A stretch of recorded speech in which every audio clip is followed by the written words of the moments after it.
Assalamualaikum warahmatullahi wabarakatuh. Alhamdulillah, wassalatu wassalamu ala rasulillah. Segala puji dan puja kehadirat Allah subhanahu wa ta'ala, juga salawat dan taslim kepada Nabi besar Muhammad sallallahu alaihi wa ala alihi wa sahbihi wasallam. Saudaraku seiman, kita bertemu lagi biasa di hari Kamis siang hari untuk membedah buku Kuni Zaujatan Najihah, Jadilah Istri yang Sukses, dan penerbit menerjemahkan dengan Menuju Rumah Tangga yang Bahagia. Ditulis oleh Dr. Najla atau Najla Sayyid Nail Hafidahullah.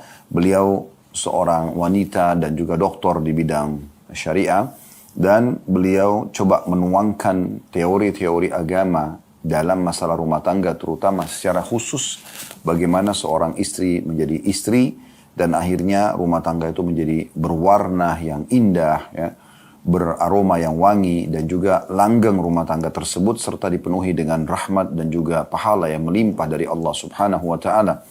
Dan bab demi bab sudah kita jelaskan, dan hari ini kita sudah sampai pertemuan kemarin kita sudah bahas sampai di halaman 139. Sedikit saya reviewkan bahasan kita yang terakhir adalah bagaimana beliau beratkan agar setiap istri supaya dia selalu bahagia, maka dia coba untuk bersyukur kepada Allah terhadap apa yang telah Allah berikan kepada dia sebagai nikmat melalui suaminya.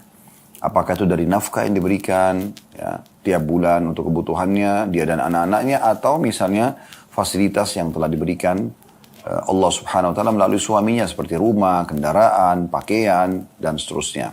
Ya, perabot-perabot misalnya, selain daripada uang bulanan yang dipakai untuk konsumsi makanan dan minuman.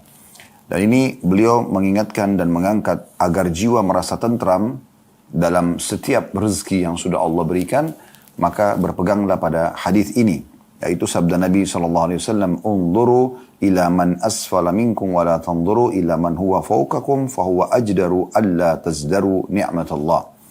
Lihatlah orang yang lebih rendah darimu dan jangan melihat orang yang lebih tinggi darimu, karena yang demikian itu lebih mampu untuk membuatmu tidak meremehkan nikmat Allah. Artinya, selalulah lihat nikmat Allah itu walaupun kecil kita besarkan, sehingga kita selalu merasa ini adalah nikmat yang besar yang harus kita syukuri. Dengan cara jangan melihat orang yang di atas. Kalau kita lihat orang yang lebih baik fasilitasnya, lebih luas rezekinya, maka kita tidak akan bersyukur. Allah subhanahu wa ta'ala lebih tahu kenapa si fulan diberikan lebih, kenapa si fulan diberikan sedang, kenapa si fulan diberikan kurang misalnya. Allah subhanahu wa ta'ala lebih tahu dengan hikmahnya sebagai pencipta, dan kita tugasnya adalah bersyukur dan juga menikmati apa yang sudah Allah berikan kepada kita. Dan teman-teman sekalian, dengan melihat orang yang lebih di bawah, kita akan selalu bersyukur. Contoh misal, Allah memberikan kepada Anda kendaraan motor. Jangan pernah lihat orang yang punya mobil, karena Anda tidak akan pernah bersyukur. Tapi lihat orang yang punya kendaraan motor seperti Anda, atau orang yang bahkan belum punya kendaraan motor sama sekali. Misalnya, dia masih menggunakan sepeda. Nah, ini contoh saja ya. Kalau Anda menggunakan sepeda, Anda lihat orang yang mungkin berjalan kaki. Kalau Anda berjalan kaki, lihat orang yang subhanallah tidak memiliki kaki, puntung kakinya misalnya. Maka ini sebuah pelajaran yang bisa kita ambil ya. Kalaupun Allah berikan Anda sampai pada tingkat punya mobil, maka jangan lihat orang yang di atas Anda. Lihat orang yang mungkin tahun mobilnya lebih lama daripada Anda, ataupun lebih sederhana kendaraannya ya. Sehingga Anda selalu bersyukur kepada Allah SWT. Dan dengan syukur itu dijanjikan dalam surah Ibrahim, la in syakartum la azidannakum wa la in kafartum inna adzabi lasyadid. Kalau kalian bersyukur maka pasti nikmatku aku akan tambah, kata Allah. Dan kalau kalian kufur, selalu memungkiri nikmat tersebut, maka azabku amat pedih. Ini beliau tutup setelah itu dengan menjelaskan, setelah memaparkan hadis ini, beliau mengatakan, ingatlah wahai para istri bahwa kebahagiaan itu bukanlah dengan harta semata. Berapa banyak suami yang kaya dengan hartanya tapi ia bakhil dengan perasaannya. Sedangkan yang lain fakir dengan hartanya tapi kaya dengan perasaannya, serta mencintai istri juga rumahnya. Hendaklah istri selalu ridho kepada suaminya ya, dan mencintai suaminya, atau ridho dengan penuh cinta. Karena kebahagiaan itu bukanlah dengan makanan, minuman, berhias, dan pakaian juga perabot. serta memiliki emas dan mobil. Tapi kebahagiaan itu terletak pada dada dan hati yang tentram dengan cinta dan keimanan. Jadi ini yang merupakan target utama syariat dalam rumah tangga. Jadi bukan materi, tapi justru bagaimana sakinah, mawaddah dan rahmah. Penuh dengan ketenangan, ketentraman, kasih sayang dan saling perhatian satu sama yang lain. Baik, kita akan masuk teman-teman sekalian ke judul kita pada siang ini, yaitu menyikapi kesulitan ekonomi yang dilalui oleh suami. Jadi di sini nasihat khusus ya dalam sub-bahasan ini tentang masalah bagaimana kalau seorang istri, suaminya itu memiliki permasalahan dalam ekonomi. Misal, tadinya dia orang mampu, tiba-tiba sekarang bangkrut, ya usahanya terlilit utang misalnya. Atau dia dalam tahap mulai coba membangun ekonominya tapi ternyata belum berhasil ya. Sementara si istri berharap keadaan ekonomi suaminya lebih baik sehingga memang akan memberikan fasilitas juga yang lebih baik ya untuk dia dan anak-anaknya.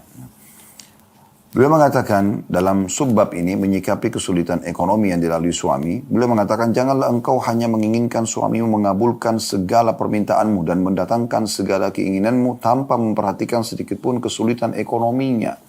Subhanallah, ini realita ya.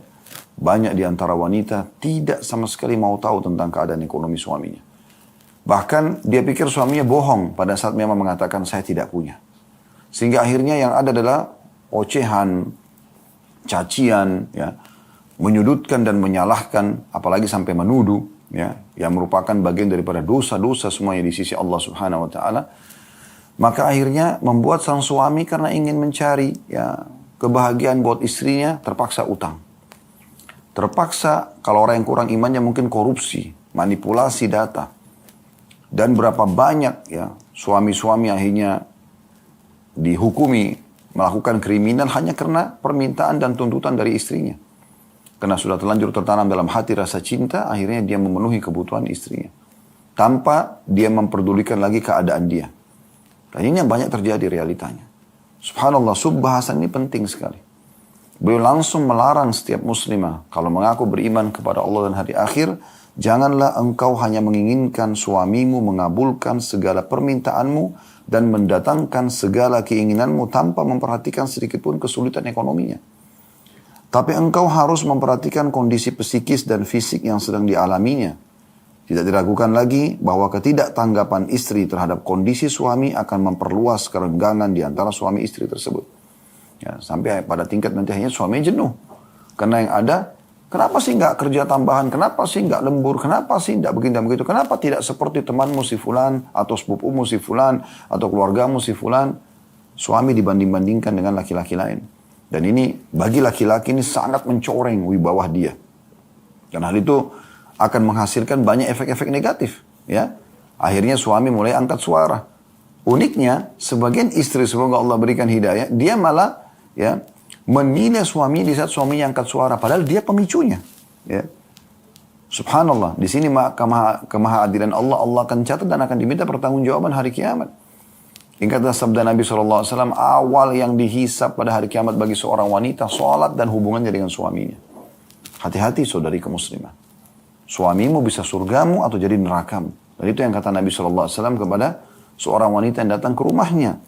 Mengingatkan, hati-hati, suamimu adalah surgamu atau nerakamu.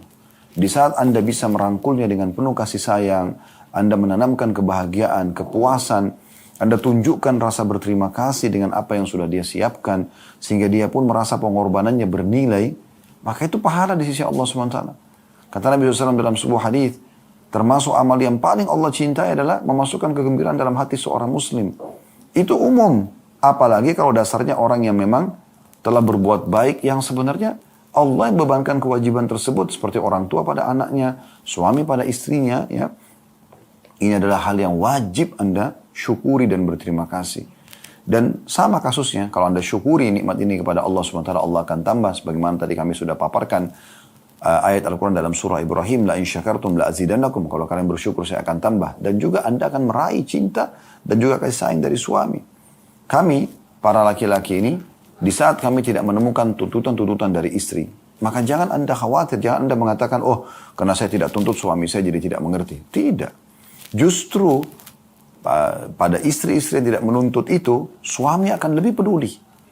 Suami akan lebih loyal, lebih royal dengan dia. Karena tidak ada tuntutan. Yang ada pada saat datang cuma ada sambutan, berusaha memuaskan suami, berusaha memberikan yang terbaik.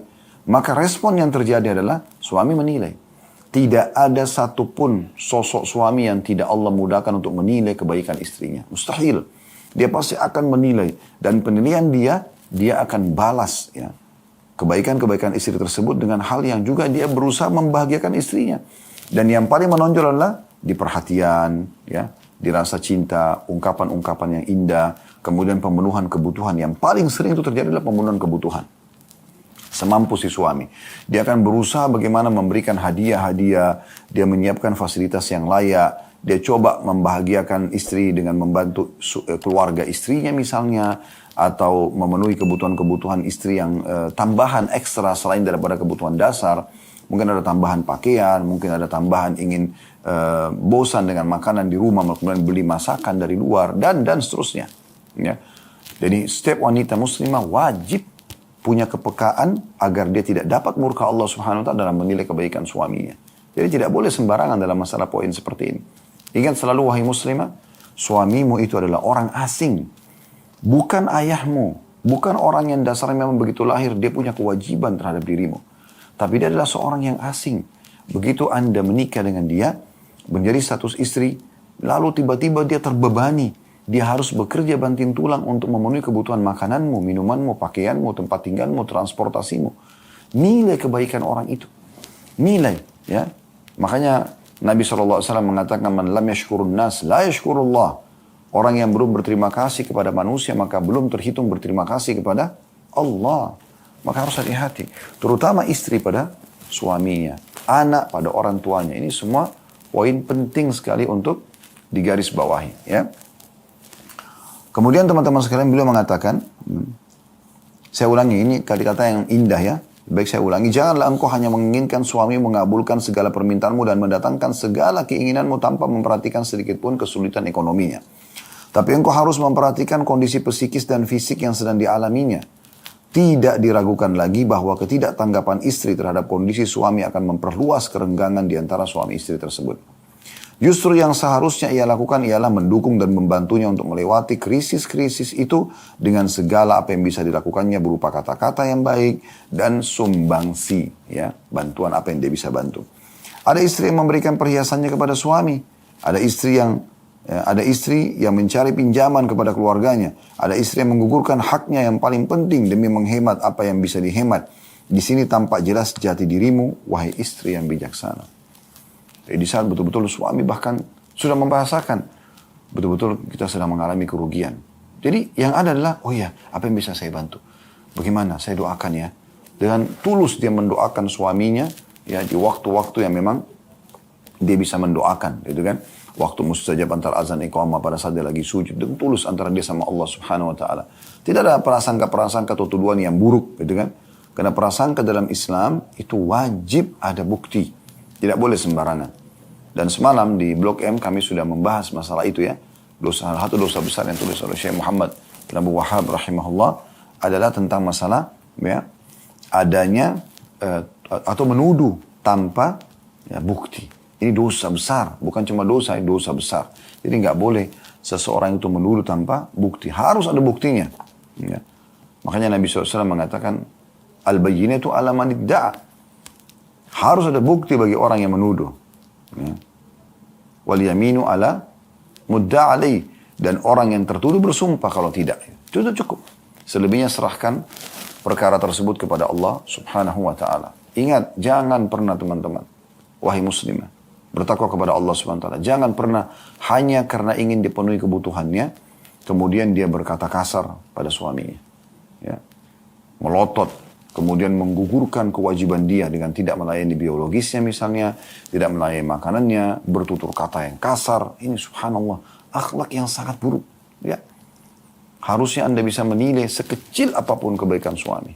Sekali lagi saya pastikan, setiap laki-laki saudariku muslimah, kalau seandainya Anda diberikan sesuatu lalu Anda menilainya, Anda mengatakan terima kasih, Anda tunjukkan kepada dia bahwasanya ini adalah sesuatu yang besar di mata Anda, walaupun sebenarnya dia kecil nilainya.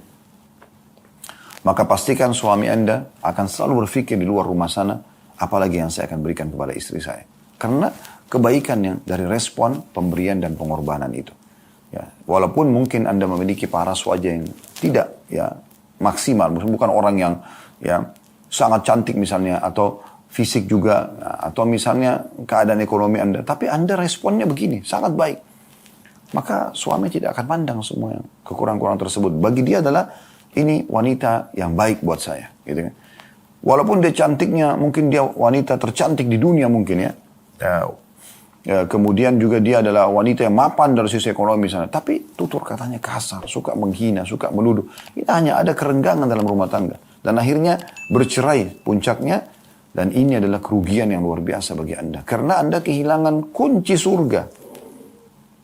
Saya ingatkan kembali sabda Nabi SAW. Ya, istri manapun yang meninggal lalu suaminya ridho, merasa kehilangan, ya, kecuali pasti akan masuk ke dalam surga. Ya, ini penting untuk digarisbawahi.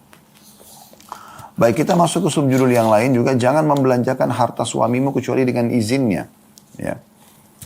Di sana ada istri yang mengambil harta suaminya tanpa seizinnya atau tanpa sepengetahuannya, baik karena ketamakannya atau karena tidak ada pemisah antara dirinya dengan suaminya.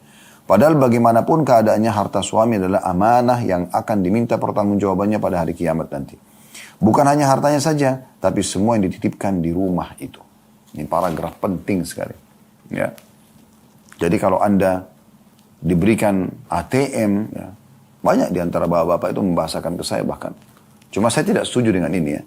Semua ya rekeningnya, semua ATM-nya, semua segala macam harta dia, istrinya yang atur semuanya.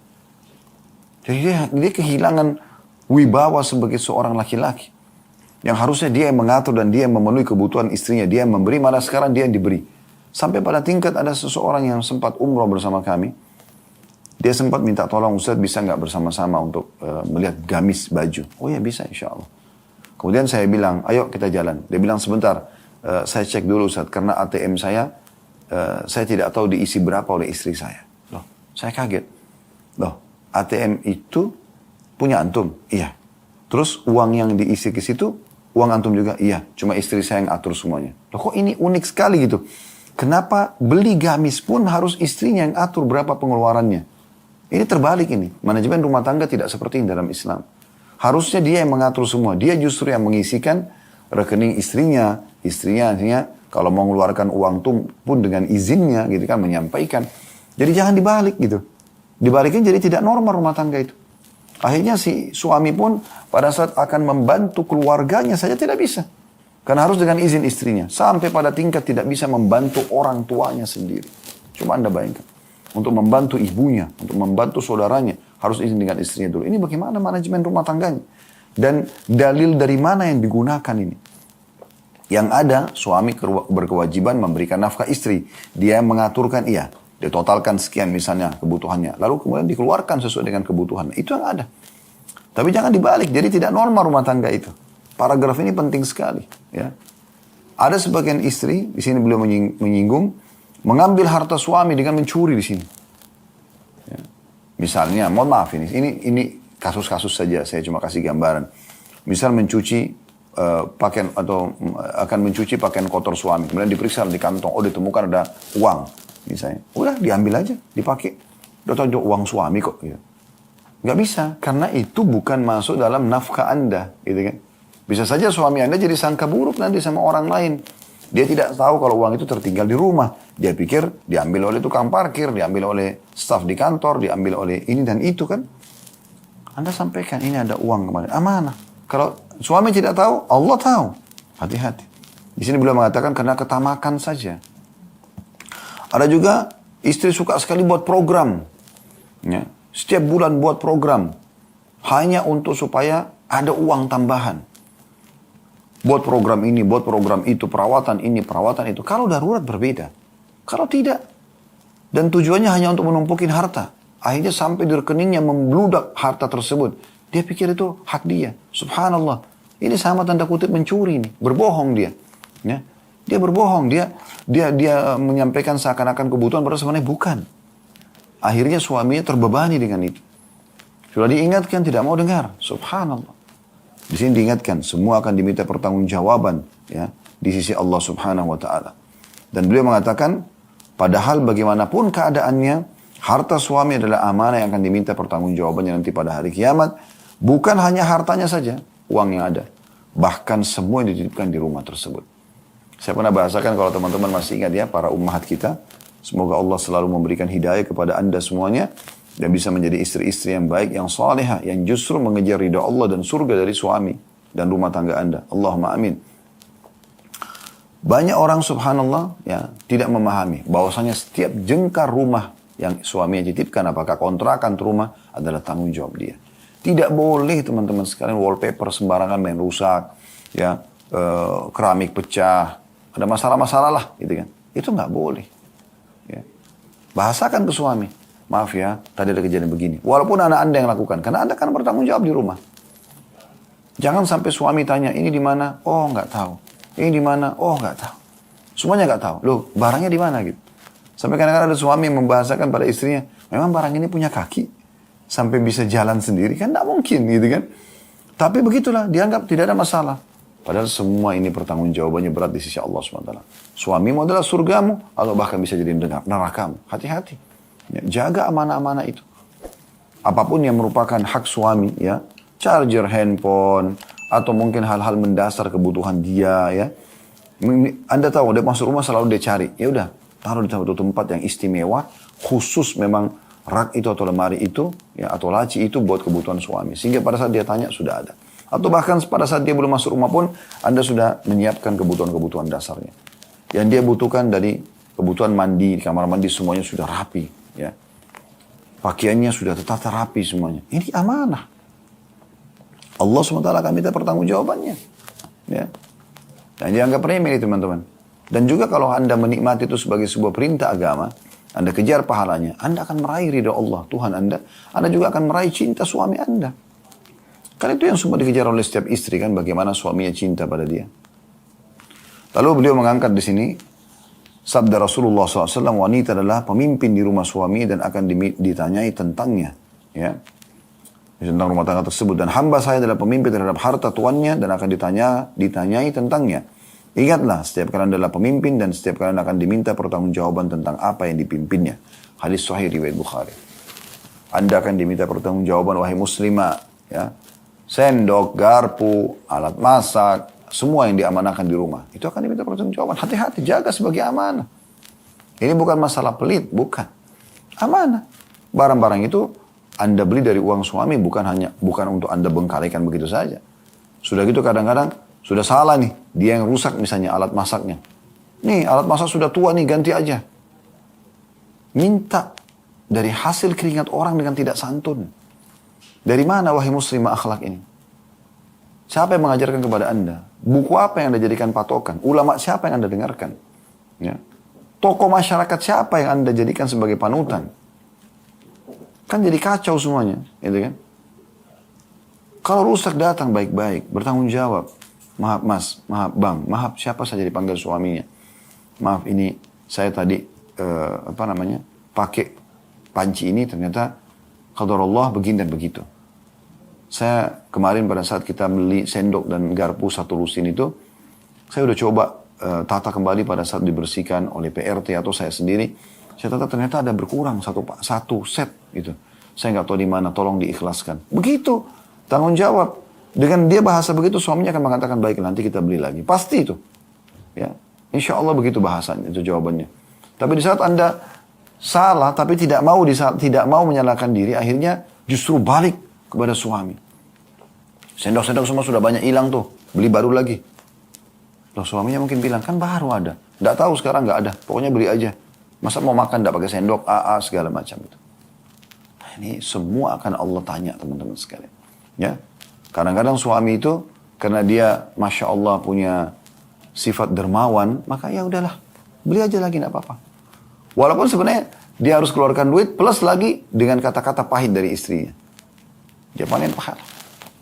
Anda yang dapat dosa. Jangan Anda bilang, wah suami saya baik kok, udah gak masalah. Tetap Allah akan tanya Anda nanti hari kiamat. Hati-hati. Ya. Dan itu semua amanah. Jangan selalu mengatakan tidak tahu, tidak tahu, tidak tahu. Berapa banyak istri subhanallah sibuk. Perawatan dia luar biasa. Untuk dirinya luar biasa. Tapi untuk suaminya tidak sama sekali ada perhatian. Terus Itu semua belanja dari uang siapa? Kan dari uang suami gitu kan. Unik sekali gitu. Sebagian wanita subhanallah ada yang tidak punya dosa di luar sana tapi punya dosa dengan suaminya. Ajaib luar biasa gitu. Ya. Syaitan goda dia untuk justru buat masalah dengan orang yang merupakan kunci kebahagiaan dia di dunia dan di akhirat. Wanita banyak berharap dicintai oleh laki-laki di luar sana. Tapi tidak pernah mendapatkan pasangan yang mau berkorban. Pasangan Anda sudah berkorban buat Anda. Jadi suami Anda memenuhi kebutuhan biologis Anda, memenuhi kebutuhan dasar makanan, minuman, pakaian, tempat tinggal, bahkan menjadikan Anda sebagai ibu anak-anaknya. Anda masih bisa berkata kasar dengan dia? Demi Allah, wahai muslimah. Kalau Anda betul-betul memahami tentang kedudukan suami, Anda akan malu dengan suami itu. Anda akan santun dan ramah dengan dia. Makanya kata Aisyah radhiyallahu anha, kata-kata yang mulia. Beliau mengatakan, wahai para muslimah, wahai para wanita, kalau seandainya kalian tahu besarnya hak suami kalian di sisi Allah dari kalian, maka kalian akan mengambil debu telapak kaki suami kalian dan kalian letakkan di pipi kalian. Debu telapak kakinya diambil, letakkan di pipi kalian. Saking tingginya kedudukannya di sisi Allah SWT. Ayah Anda saja, yang merupakan adalah dari spermanya, itu menjadi nomor 2 setelah Anda menikah dengan suami Anda. Suami yang di nomor 1 kan. Kenapa orang yang Allah suruh Anda urus itu cuma 1 orang ini? Suami saja. Anda rusak hubungan dengan dia. Ya, bertakwa kepada Allah subhanahu wa ta'ala. Beliau mengatakan juga terkadang istri menuntut sesuatu melebihi kebutuhannya karena takut suami menikah lagi. Begitulah dugaannya. Sebaliknya ketika suami merasa istrinya menghamburkan hartanya, hatinya merasa kesal dan terkadang hal itu mendorongnya untuk menikah lagi. Nah, kadang-kadang juga ada pemicu begitu ya. Ada seorang istri terus saja sibuk, ya. Mohon maaf. Dia terus saja mengorek terus uang suami, cari pendapatannya dari mana. Sebenarnya selain untuk ketamakan dia untuk mengumpulkan hal tersebut, juga karena ketakutan dia yang tidak ada sebenarnya. Suaminya akan menikah lagi. Teman-teman sekalian, berapa laki-laki yang poligami di muka bumi ini? Jauh lebih sedikit dibandingkan orang yang monogami. Poligami itu juga sebuah hukum, bukan alat untuk bermain. Dan juga kalau melangkah pasti akan ada tujuan-tujuan dan ada targetnya, gitu kan? Jangan Anda melahirkan, membuat satu program yang Anda tidak sadari sebenarnya itu jadi pemicu justru suami menikah lagi. Itu yang beliau singgung di situ. Justru karena banyak tuntutan, ya sudah, mumpung banyak tuntutan sekalian aja saya nikah juga sama orang lain. Dan ternyata wanita lain ini mungkin lebih qanaah, lebih bersyukur, lebih berterima kasih. Akhirnya cintanya pindah kepada istri yang lain. Di saat Anda tuntut mau cerai, ya sudah cerai. Dia tidak peduli, karena bagi dia Anda menyakitkan saja kerjanya. Kan bisa terjadi begitu. Ya. Jadi nggak perlu seperti itu. Jangan dihantui tanda kutip dengan perasaan-perasaan yang Anda buat-buat sendiri. Lalu kata beliau, istri yang cerdas hendaknya memahami hal ini. Karena ikatan pernikahan yang bahagia itu jauh lebih kuat dibandingkan harta apapun. Paragraf terakhir dalam subjudul ini beliau mengatakan, terkadang istri mengambil harta suami tanpa sepengetahuannya demi membantu keluarganya. Ini bukanlah haknya. Ia tetap wajib meminta izinnya. Yakinlah bahwa dengan meminta izin untuk keperluan tersebut, kelak ia akan lebih dermawan dan lebih banyak membantu keluargamu. Maksudnya di saat kita membahasakan baik-baik. Dan itu betul-betul darurat ya. Bukan setiap keluarga kita sampaikan, langsung kita sampaikan ke suami. Sehingga jadi beban bagi suami. Setiap kali minta bantuan pasti disampaikan. Enggak. Anda sortir. Siapa di antara keluarga Anda memang betul-betul yang butuh. Bukan semua orang. Sehingga jangan jadi beban juga buat suami. Dia juga punya keluarga, dia juga punya kebutuhan. Kan gitu. Jadi ini poin harus hati-hati. Membantu keluarga pun tidak boleh kecuali dengan izin suami. Kalau dari harta suami. Saudariku muslimah, hafidhakillah. Semoga Allah selalu menjaga Anda. Dan juga ra'akillah. Allah selalu juga ya, mengurus Anda, memenuhi kebutuhan Anda. Kita akan melanjutkan subjudul kita agar Anda menjadi seorang istri yang sukses ya, dan semoga Allah kabulkan itu, Allahumma amin. Jadilah penolong bagi suamimu dalam urusan dunia dan juga akhiratnya. Tadi sudah kita singgung di subjudul sebelumnya bagaimana menanggapi ekonomi suami ya. Dan bagaimana seorang istri justru hadir dalam kehidupan suami untuk meringankan beban-bebannya, bukan justru dia hadir menjadi seorang atau beban baru dalam hidupnya selain beban pekerjaan dan beban-beban yang lainnya. Dan sekarang kita akan coba menjelaskan lebih jauh. Jadilah sebagai seorang istri justru yang menjadi penolong suami dalam urusan dunia dan akhirat. Penulis mengatakan, mengangkat sabda Nabi SAW, hendaklah salah seorang dari kalian memiliki hati yang bersyukur, lisan yang berzikir, dan istri yang beriman yang dapat membantu salah seorang dari kalian atas perkara akhiratnya. Hadis riwayat Muslim. Hadis ini dititik beratkan oleh Nabi SAW 3 pesan. Yang pertama, lisan yang selalu bersyukur. Atau hati yang selalu bersyukur di sini. Ini pesannya. Selalu melihat nikmat yang di depan mata dari Allah SWT itu besar. Sekecil apapun itu. Walaupun sebutir kurma. Karena masih banyak orang yang tidak bisa menikmati kurma itu. Walaupun sebutir beras. Karena masih banyak orang yang kelaparan di pelosok muka bumi ini yang butuh dengan sebutir beras. Di Syria sekarang itu karena perang terus berkecamuk di sana antara pemerintah dengan masyarakatnya. Sampai saya lihat sendiri cuplikannya bagaimana anak-anak itu mengorek-ngorek tanah. Mencari mungkin bekas-bekas makanan yang tertimbun dengan tanah. Lalu nasi kotor dengan pasirnya itu dimakan. Dia wawancari orang, kenapa? Dia bilang, saya sudah sekian hari nggak makan. Kata anak kecil, umurnya mungkin 4 tahun atau 5 tahun. Di Indonesia, Masya Allah, Tabarakallah. Anda bisa beli beras dengan sebagus mungkin, ya, dengan harga yang terjangkau. 10.000 per liter, 15.000 per liter atau per kilo, ya, per liter biasanya 20.000. Kalau itu sudah 20.000 sudah sangat mewah sekali. Anda bisa hidup seharian dengan keluarga Anda makan beras tersebut. Dan beras karbohidratnya tinggi sekali. Artinya kalau Anda makan nasi saja tanpa lauk pun itu sudah sangat cukup sebenarnya. Begitu kuasa Allah SWT memberikan kepada kita nikmat. Jadi tidak butuh makan banyak. Ya, apalagi yang mengandung karbohidrat itu kan. Nah, beras kita terkenal sekali itu. Beras dari Indonesia ini, itu beras yang kaya karbohidrat. Biasanya dia kalau dimasak agak melengket-melengket ya. Itu karena kaya sekali karbohidrat. Itu sangat mengenyangkan ya, dan mencukupi kebutuhan. Maka sebutir beras jangan dianggap remeh. Gitu kan. Seteguk air, itu banyak orang yang kehausan.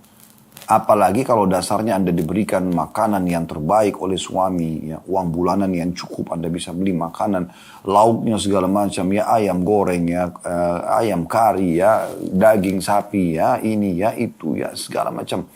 Minuman mau beli apa saja tinggal telepon online sekarang karena duitnya siap. Anda dengan nyamannya di atas ranjang, merasakan sejuknya AC misalnya. Luar biasa gitu nikmat Allah SWT melalui suami. Kenapa Anda tidak menilai itu? Tidak berterima kasih pada suami Anda. Kenapa? Kenapa Anda tetap saja ya menganggap itu adalah sesuatu yang kecil, ya, sehingga Anda selalu saja menyalahkan suami. Nah ini poin yang harus digarisbawahi. Kemudian yang kedua pesan Nabi SAW adalah lisan yang selalu berzikir. Ya. Tentu dengan mengucap Alhamdulillah juga sudah berzikir, tapi selalu berzikir. Dan yang ketiga adalah Nabi SAW mengingatkan di sini istri yang terbaik, istri yang beriman. Maksudnya memahami semua konsep agama ini sehingga akhirnya bisa membantu suami dalam urusan akhiratnya. Jadi mengingatkan masalah sholatnya, tutup auratnya, pendapatan-pendapatan yang dia cari supaya dia bisa memberikan pendapatan halal buat istri dan anaknya misalnya. Lalu beliau mengatakan, hendaklah seorang istri berdiri bersama suaminya menghadapi kesusahan, meringankan bebannya, menghiburnya agar hilang sebagian dukanya. Berdiri di sampingnya saat ia sakit, memapat tangannya, menjadi penolongnya dalam mencari ridho Allah, melaksanakan perintah dan menjauhi larangan Allah, memotivasinya agar menyedekahkan hartanya dan membantu orang-orang yang membutuhkan, baik keluarga, kerabat, maupun kaum muslim pada umumnya. Janganlah engkau menjadi penghalang jalannya dalam membantu mereka. Nah, di sini maksudnya yang dipesankan adalah banyak istri justru ribut kalau suami membantu saudaranya, membantu orang tuanya, membantu pamannya, tantunya. Padahal sebenarnya dia pun sudah terpenuhi. Gitu kan? Dia pun sudah terpenuhi. Karena kalau dia mendukung suaminya dan suaminya yang melaksanakan itu hanya dengan memberikan ide misalnya. Tidakkah misalnya dibantu keluarga yang ini, tante yang itu, paman yang ini, sepupu yang itu misalnya. Kemudian dia bantu, ya. Maka Anda pun panen pahala. Padahal Anda cuma memberikan saran. Lalu kata beliau, ketahuilah bahwa engkau akan dihisap pada hari kiamat untuk apa engkau nafkahkan. Betapa banyak orang kelaparan yang terhalang mendapat makanan, betapa banyak anak yatim yang menderita, betapa banyak orang sakit yang menderita, betapa banyak orang yang terusir lagi tersia-siakan. Karena itu bersedekahlah dikala senang, karena sedekah itu memadamkan murka Rabbmu. Maksudnya, kalau Anda bisa memberikan dukungan terhadap suami agar dia bisa bersedekah kepada kerabat-kerabat dekatnya, Anda pun panen pahala. Itu kan kesempatan sedekah. Sebenarnya dia yang keluarkan duitnya, tapi Anda juga ikut panen pahalanya. Ya. Nah itu bisa terjadi. Tapi dengan konsekuensi, memang Anda mendukung gitu. Berikan dukungan. Bukan justru dia bilang, untuk apa dibantu? Masa saudaramu terus yang dibantu dan seterusnya. Nyala-nyalakan suami. Padahal uang dia. Gitu kan. Dia yang bekerja. Jangan Anda merasa Anda punya hak seluruh harta suami. Sama sekali tidak. Di masa hidupnya, dia punya kewajiban untuk memberikan nafkah kebutuhan dasar Anda. Makan Anda, minum Anda, pakaian Anda, tempat tinggal Anda, transportasi Anda. Pada hari itu, besok dia meninggal sudah gugur kewajiban dia. Pada saat dia meninggal pun Anda hanya punya ya, 1/8 kalau Anda punya ya, anak-anak. Anda tidak punya harta suami semuanya di masa hidupnya ataupun di masa matinya. Tidak bisa. Tidak boleh Anda tamak gitu kan. Anda seakan-akan saya kan istri, jadi saya pemiliknya semua. Nggak bisa. Apalagi sampai kasar sama suami, apalagi sampai ngatur semuanya. Sehingga suaminya sama sekali kayak tidak punya keputusan. Ini berdosa di sisi Allah Subhanahu Wa Taala. Baik, selanjutnya, subjudul terakhir yang kita bahas pada siang ini adalah istri bekerja. Salah satu problem di sebagian rumah tangga ialah perselisihan karena pekerjaan istri. Ia ingin bekerja tapi suami tak mengizinkannya. Bisa jadi suami melakukannya karena tidak suka istrinya bekerja dan ia menginginkan istrinya merawat anak-anaknya dan menyiapkan untuknya berbagai faktor kenyamanannya. Sementara istri bersikeras ingin bekerja karena ia sudah bersusah payah untuk mendapatkan ijazah-ijazah akademik. Lalu bagaimana mungkin studi ini disia-siakan begitu saja? Apapun keadaannya, keluarnya istri untuk bekerja harus mendapat persetujuan suami. Kecuali bila sudah disyaratkan terlebih dahulu dalam akad nikah atau sebelum akad nikah. Namun bila ia mencari pahala dan bersabar, itu lebih baik. Barang sampai meninggalkan suatu karena Allah, maka Allah akan menggantinya dengan yang lebih baik. Hendaklah ia berusaha meyakinkan suaminya jika dia memang ingin bekerja. Sampai sini dulu kita jelaskan. Pertanyaan sederhana, bolehkah istri bekerja dalam Islam? Jawabannya boleh. Jawabannya boleh, bukan tidak boleh. Tapi ada syarat-syaratnya dan syaratnya harus terpenuhi. Yang pertama, izin suaminya. Suaminya ridho, izinkan, udah terbuka satu pintu. Yang kedua, pekerjaannya halal. Ya. Dia tidak terjadi kemaksiatan di tempat kerjanya. Yang ketiga, tidak terbengkalai kewajibannya. Ya. Walaupun suaminya izinkan, dia tidak boleh bengkalikan kebutuhan dasar suami, kebutuhan dasar anak-anak. Jangan karena dia bekerja, dia jadi wanita karir, hanya dia lupakan semuanya. Semua diurus oleh mbak di rumah, ya, atau PRT di rumah. Atau bahkan dititipkan kepada ibu dia, kemudian dia sibuk bekerja. Dan ini bahaya ya, subhanallah. Ada hikmah yang luar biasa, kenapa laki-laki yang disuruh bekerja dan laki-laki yang membiayai istrinya. Ada hikmah yang besar. Ya. Kenapa bukan Anda, wahai muslim, yang disuruh bekerja? Anda cuma tinggal duduk manis di rumah. Sebelum nikah, ayah Anda punya kewajiban menafkahi. Setelah menikah, suami Anda punya kewajiban menafkahi. Kenapa? Kenapa bukan Anda? Kenapa nggak disuruh? Islam tidak suruh sama-sama bekerja. Laki-laki wajib, perempuan wajib. Sama-sama hasilnya dikumpulin, sama-sama hidup dari hasil tersebut. 50-50%. Kenapa nggak seperti itu? Kan itu adil kan? Tapi tidak seperti itu. Kenapa? Karena memang fitrahnya wanita itu memang diberi dan menikmati saja. Kapan dia yang bekerja, udah beda kasusnya. Tidak bisa dia seperti kaum laki-laki. Saya kasih contoh, ada seseorang ikhwah mengeluh dengan saya. Selepas sholat di dekat kantor, dia datang. Lalu dia mengatakan, Ustaz, saya ingin bicara. Saya lihat matanya berkaca-kaca orang ini. Baik, saya bilang silahkan. Kami meminggir di dekat dinding masjid di bagian depan.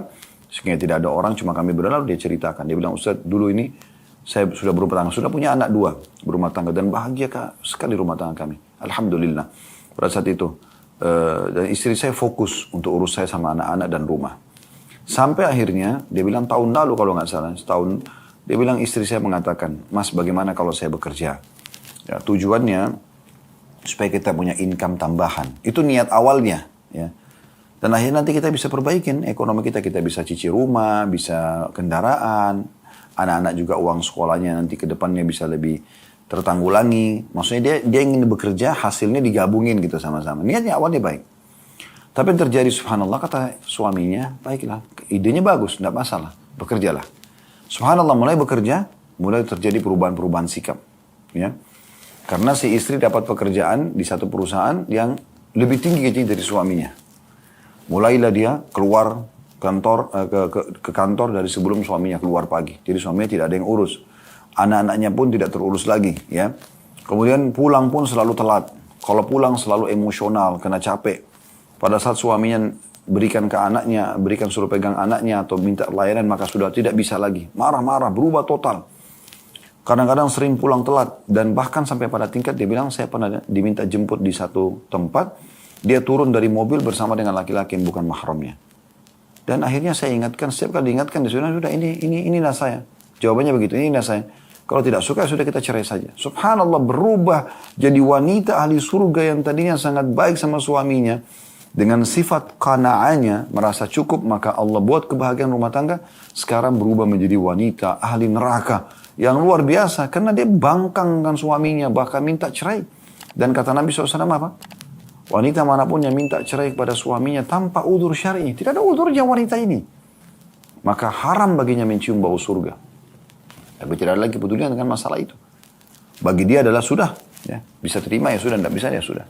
Sampai suaminya nyesel-nyesel kenapa izinkan kerja pada saat itu. Jadi memang ada hikmah. Kenapa Anda tidak diizinkan bekerja? Gitu kan? Nah, kalau seandainya Anda mau bekerja pun. Baik. Ingat 3 hal tadi. Ridho suami, pekerjaannya benar halal, dan juga tidak menggalakan kewajiban. Kalau ini Anda bisa penuhi, maka nggak ada masalah. Anda boleh bekerja luangkan waktu. Misalnya, wanita ini memang wanita karir dan dia ingin perusahaannya dikembangkan. Atau dia seorang guru, dia mengajar. Atau dia mau bisnis online misalnya. Tidak ada masalah. Yang penting ingat, suami dan anak adalah nomor 1. Pekerjaan dan karir hanya nomor ke-30 sekian. Bukan cuma nomor 2. Jauh di bawah kewajiban suami. Jadi jangan sampai gara-gara mengejar karir dan bekerja, lupakan kewajiban utama. Kata beliau, hendaklah seorang istri senantiasa mengingat Allah SWT dalam pekerjaannya, kalaupun harus kerja. Pekerjaannya harus sejalan dengan tabiatnya sebagai perempuan dan tidak mendatangkan murka Allah SWT. Bagi seorang istri yang rela meninggalkan pekerjaannya demi mencari keridhaan suaminya adalah pahala ketaatan karena Allah. Saya ulangi. Bagi seorang istri yang rela meninggalkan pekerjaan demi mencari keridhaan suaminya supaya dia fokus menjadi seorang istri dan anak dan ibu anak-anak adalah pahala ketaatan kepada Allah. Allah Subhanahu wa taala akan menggantinya dengan yang lebih baik. Pekerjaan itu akan tetap ada kapan saja ia membutuhkannya pada suatu hari nanti. Tak seorang pun yang tahu apa yang akan terjadi di keesokan hari. Tapi jika seorang istri diizinkan bekerja, maka janganlah ia kikir terhadap rumahnya dengan memberikan sumbansi dalam keuangannya. Kehidupan rumah tangga adalah keterlibatan suami istri dalam duka, cita, dan masing-masing berdiri sebagai satu kesatuan. Jadi, kalaupun dia harus bekerja, ingat, jangan bengkalikan kewajiban utama. Nah, itu poinnya. Ya. Dan itu pun dengan ridho suaminya. Tapi subhanallah, saya melihat kalau wanita itu kembali kepada fitrahnya sebagai wanita yang benar, yang sejati, dia tidak mau kerja. Pasti dia berharap bisa lebih banyak waktu di rumah dengan suami, dengan anak gitu kan. Tapi kalau fitrahnya sudah mulai rusak, maka pasti dia akan sibuk dengan masalah itu. Tapi sekali lagi, bukan tidak boleh. Boleh nggak saya bisnis? Boleh nggak saya ini? Boleh, silahkan.